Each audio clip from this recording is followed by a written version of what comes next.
Hello everyone, and welcome to my channel. It's an educational channel. Thanks for tuning in. We have been doing a lot of Bible decodes. Today is our 224th, all coming from the New Testament so far.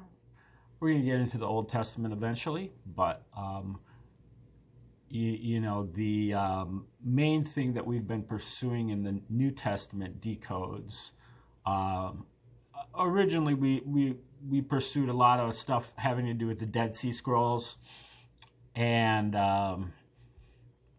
we have been lately getting into the Roman origins hypothesis for the New Testament. That is that the New Testament was written by the Romans, the Caesars of the Flavian dynasty from 69 to 96 AD, as part of a psychological operation against the Jews, who they had just gotten done slaughtering in a war from 66 to 73 AD. But they knew the Jews were going to come back, and so they executed this psyop on the Jews in order to mellow them out, to prune them or tame them, to make them less militant and aggressive. And so they took advantage of the fact that they knew the Jews were waiting on a Messiah, one that was going to come and rescue them from the Romans, to rise up and defeat the Romans and kick them out of Judea. They had been there for over a century by that time, but they knew the Jews were waiting for this Messiah, so instead they wrote stories of a Messiah who was a Prince of Peace and who believed in rendering unto Caesar what is Caesar's, walking an extra mile with the Roman soldiers' pack and turning the other cheek to oppression, while at the same time overturning the tables of the Jewish money changers outside the Jewish temple and attacking the Jews who were selling small animals outside the temple for a sacrifice. So Jesus is, throughout the Gospels, anti-Jew and pro-Roman, or at least deferential to the Romans. Now, he is eventually,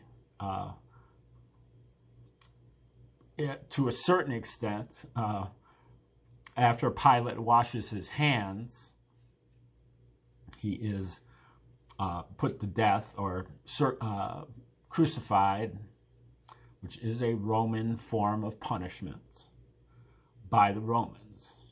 But the Jews took the blame. And they take the blame in the Gospels as well. Now then,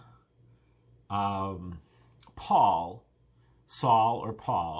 is even more deferential to the Romans and even more anti-Jew than Jesus is.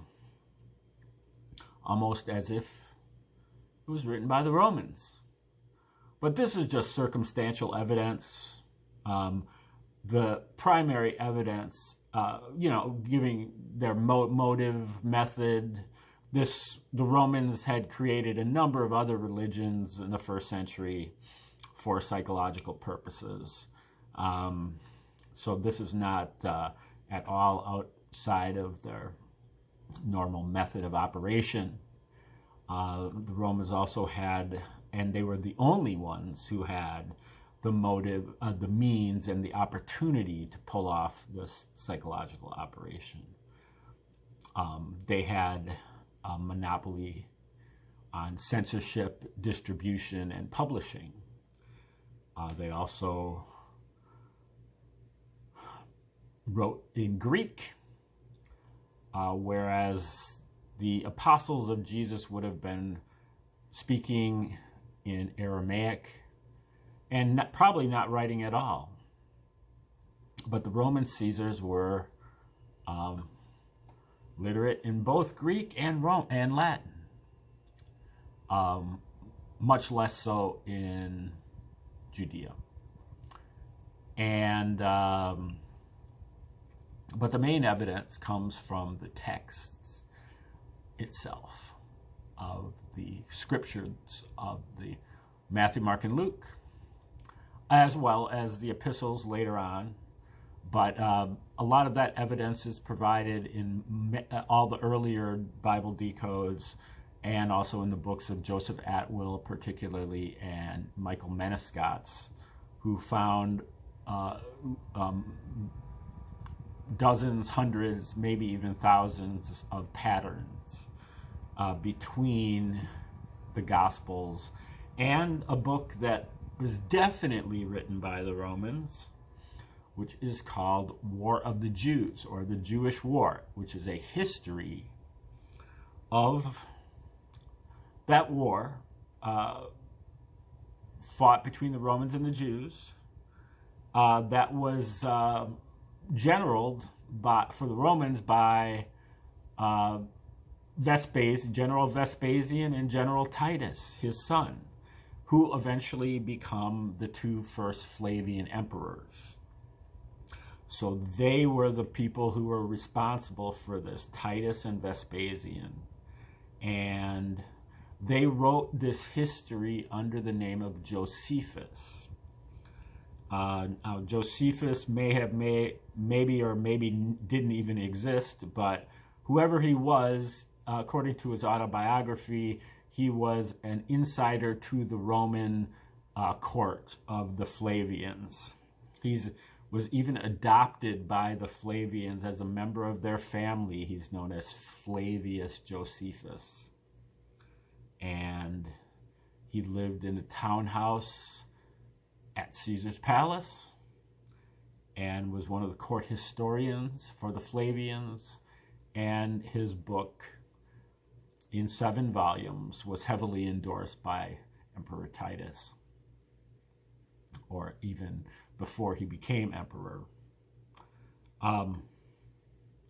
And so when you look at War of the Jews and the Gospels and read them side by side with a certain lens on where you know what you're looking for, the patterns are all over the place.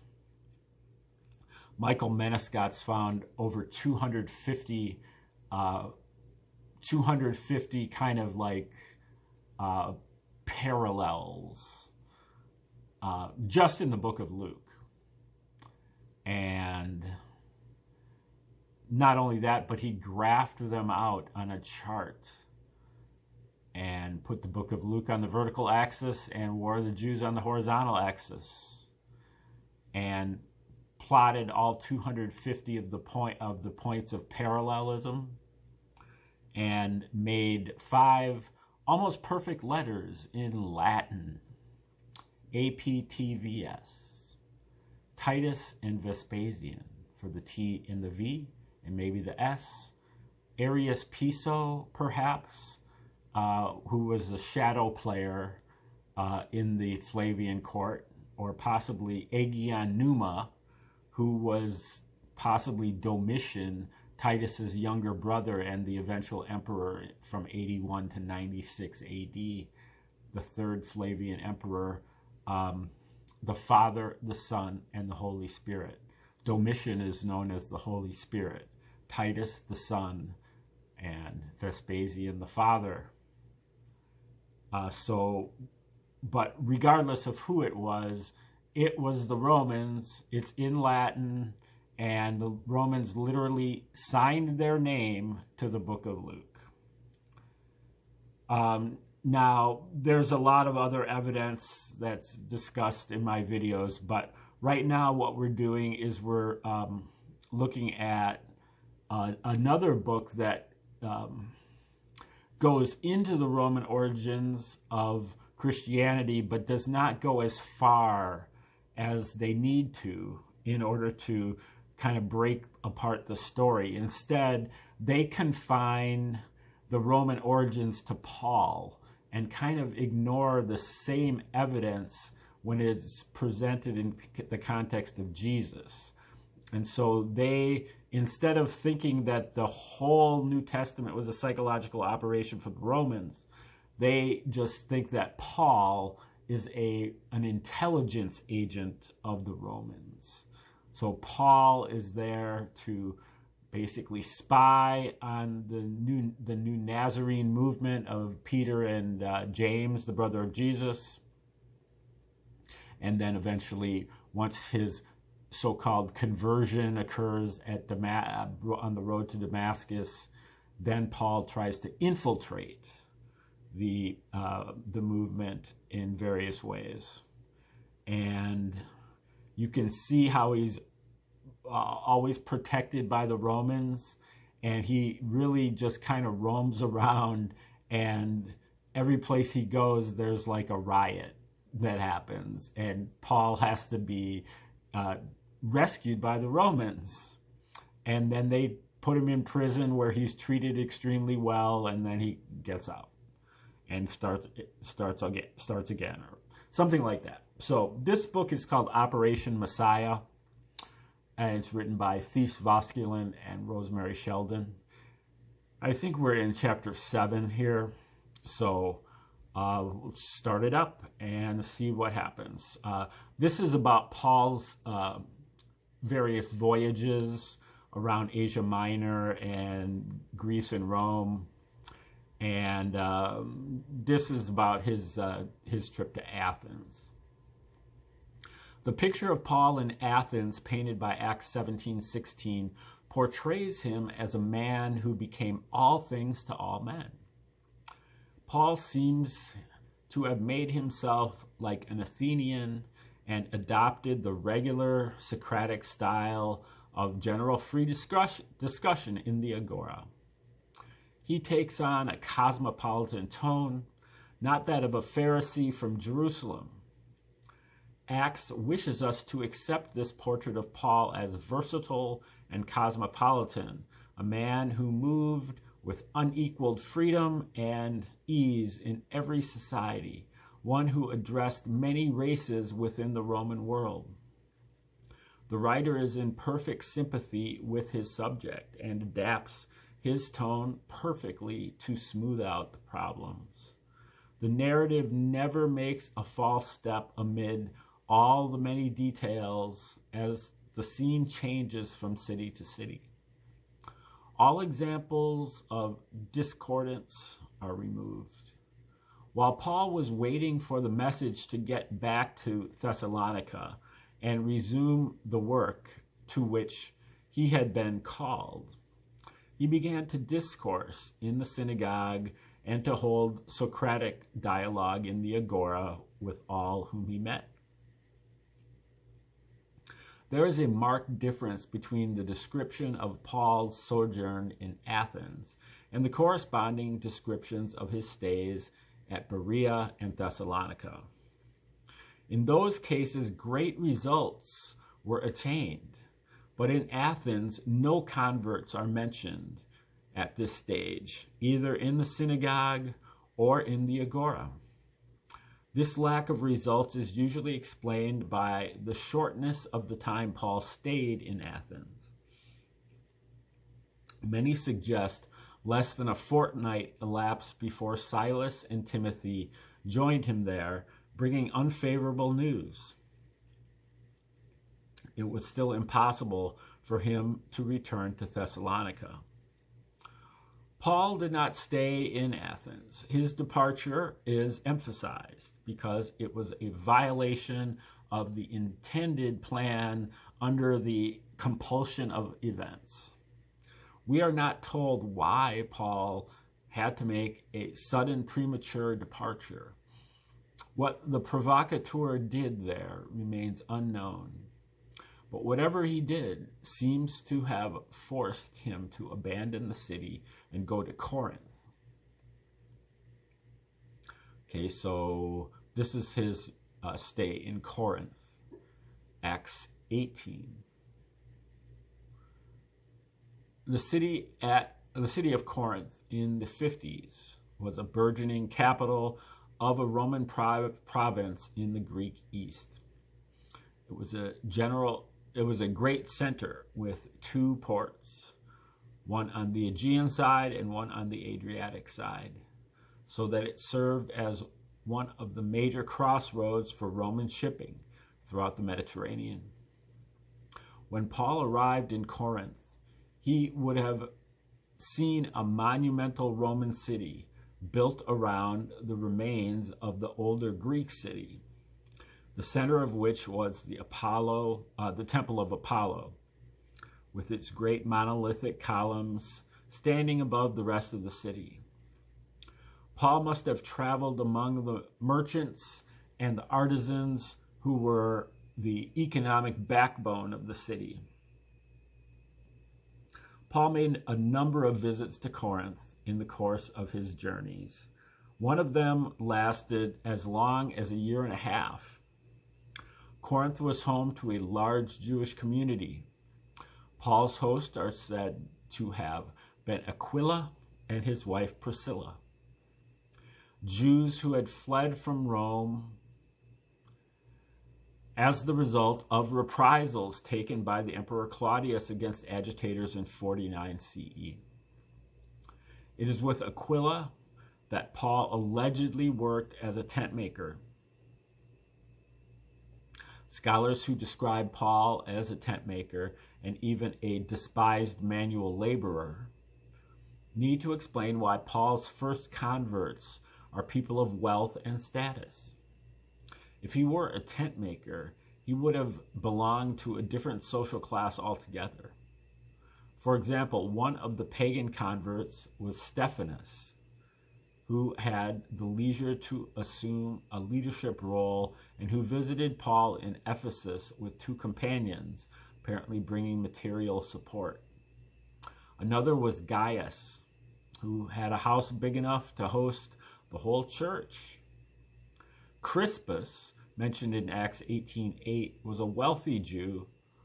The whole community numbered between 40 and 50 at a minimum, and no doubt reflected the makeup of the general population. Even the leaders of the opposing factions were men of substance. The terms Paul uses to characterize those who would examine his apostolic credentials in 1 Corinthians 4:10, wise, strong, and held in repute, are like the epithets in Acts 1. He doesn't say what book this is. 126. I would guess it's 1 Corinthians 126. All euphemisms for the rich. In all these passages, Paul is addressing those whom he regards as the prime movers, the social and political elite. He may express solidarity with the despised and oppressed in his letters, like any good politician of the Greek world. He brings the demos into his rhetoric, but Paul was no egalitarian. All his supporters, known by name, are men of wealth and status. His friends and protectors are local officials, wealthy traders, or Roman officers. Paul's enemies in Corinth, according to Acts 18:12, turn out, unsurprisingly, to be the Jews. His activity was once again centered in the synagogue, but he is forced out. The Jews revile him, which occurs in spite of the fact that, as Acts tells us, the voice of God reassured Paul he had many people in the city who would protect him and that he would not be attacked or harmed. This hostility led Paul to break off publicly with the Jewish community as he had done in Pisidian Antioch in Acts 13:46 and would later do in Rome in Acts 28:28. He turns to the Gentiles instead, telling the Jews, "Your blood be on your own heads." That's in Acts 13:46, and that can be compared with Matthew 27:25. the Jews who organized the attack on Paul. So, they compare it with Matthew 27:25, but they never talk about the fact that Jesus is just as anti-Jew almost as Paul is. And so I would just like to see them flesh that out a little bit more. And if they did flesh it out a little bit more, they might see that there's a more comprehensive theory that would explain all of this more, reasonably than just to kind of single it out as Paul is the only kind of guilty party here.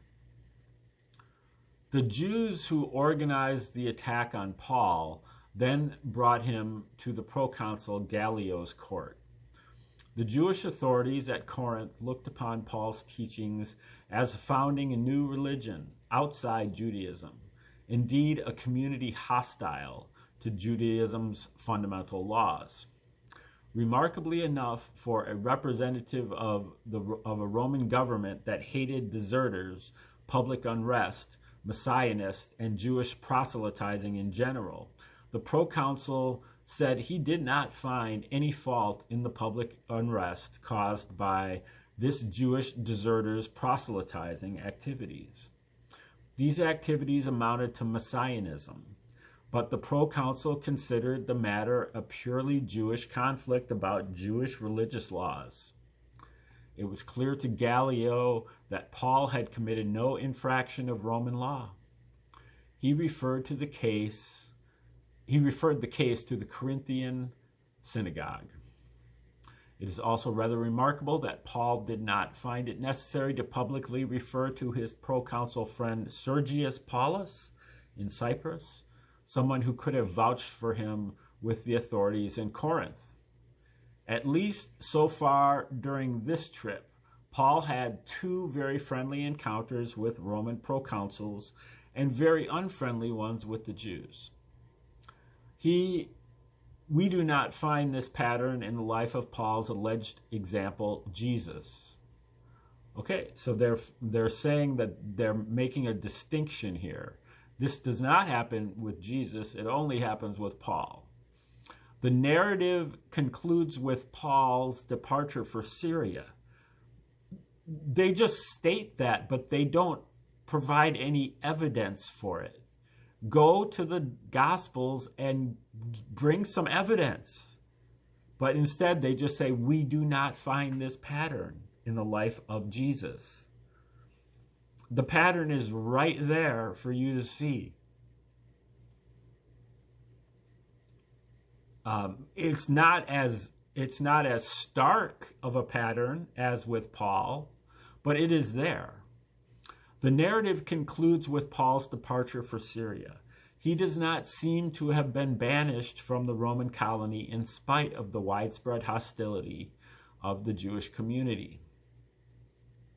Paul's choice of destinations and plans seems totally irrational, since Acts reports him as saying that it is up to God where he goes next.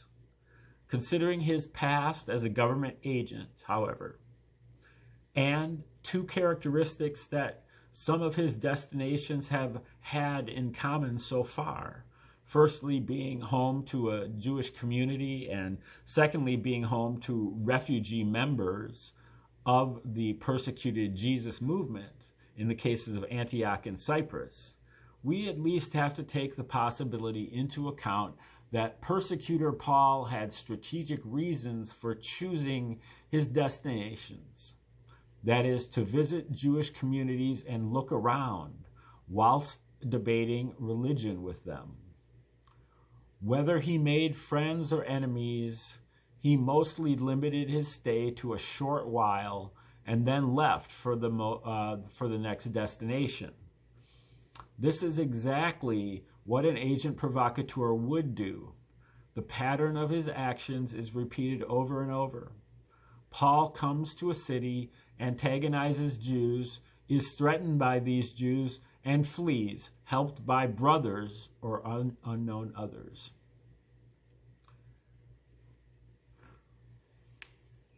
So I believe it's James Ballantyne Hannay, the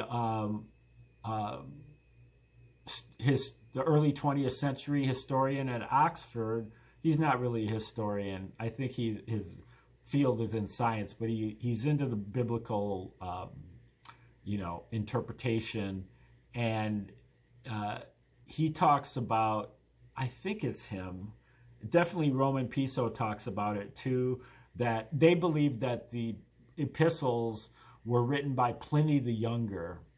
Pliny the Younger was a Roman royal who never became emperor, but he was in the mix there at the court, and he was, became a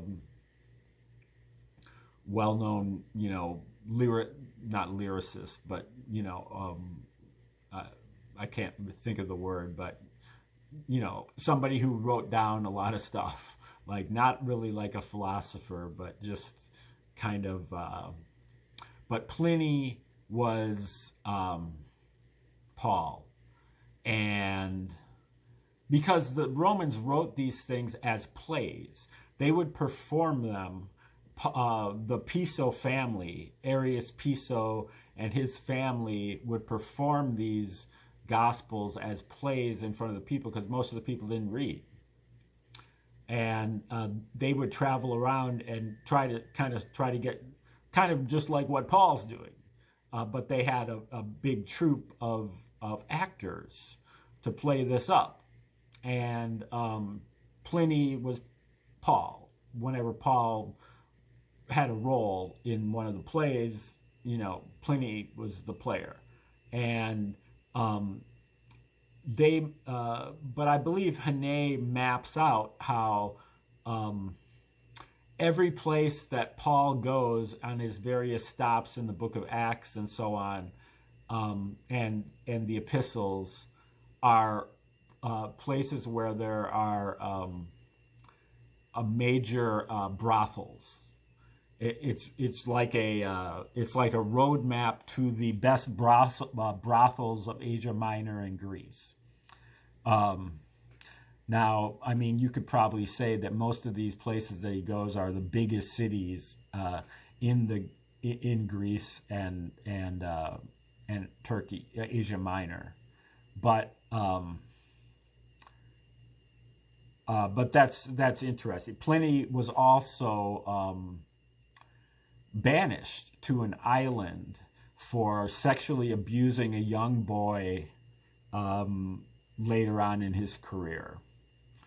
So that's kind of what these guys are about, that wrote the Gospels and wrote the New Testament. They're Roman royals who are pedophiles and gay pedophiles, and they are mocking and ridiculing the Jews in code with their writing of the Gospels and the epistles. And they sprinkled in some high philosophy from Seneca and some of the other Roman Stoics, and some Greek Platonism, and some Egyptian philosophy, and some other mythological stuff from the Near East, to kind of make it look like it's a righteous text. And Christians today, they focus on that part of it. You can always hear Christians kind of cherry picking verses. That's in Luke blah, blah, blah, whatever verse. And they'll focus on these various great verses. I think there's even like an app that gives you 100 verses that you should learn or whatever. But they don't look at the whole. And if you look at the whole, then you see a very, very different story, with huge amounts of pornography and ridicule and mocking and psychological operations, written by some of the worst people that have ever lived on the planet. So that's your warning. We'll stop right there. The next section is getting into his third missionary journey, going to Ephesus, Galatia, Phrygia, Corinth, back to Corinth, Macedonia in the late 50s CE. Now, this time period that they say here in this book kind of corresponds with the majority view among scholars. I would certainly argue that the epistles of Paul were written much later, in probably between 100 and 110 AD, which is when Pliny was around more. Now, Pliny was the younger foster brother of Arius Piso, and so this was, again, this was their family business, writing texts under aliases that become classics. And so Arius Piso wrote from anywhere from Aristotle to Claudius Ptolemy to Hero of Alexandria, Plutarch, Philo, the Church Fathers, St. Ignatius, Origen, and probably all of the Apocrypha as well. This was a blanket operation done by the Romans.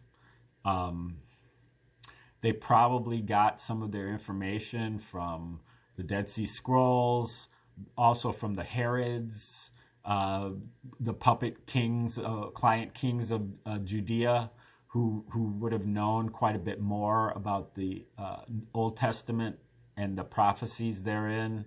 But there was also Tiberius Alexander, who was a Jew who was up high there. Josephus was also a Jew, if he existed. And Berenice, or Berenike, was one of the mistresses of Titus. She was also a Hasmonean Jew, which means she came from the royal line of the Maccabees. So they had plenty of sources to, connect this also with the Old Testament. What I see in general of this whole psychological operation is a limited hangout. They put a lot of good stuff, righteous stuff in the Bible, in the New Testament, in order to lure you into it. But the major stuff is the psychological operation, all the ridicule and all the filth that is involved.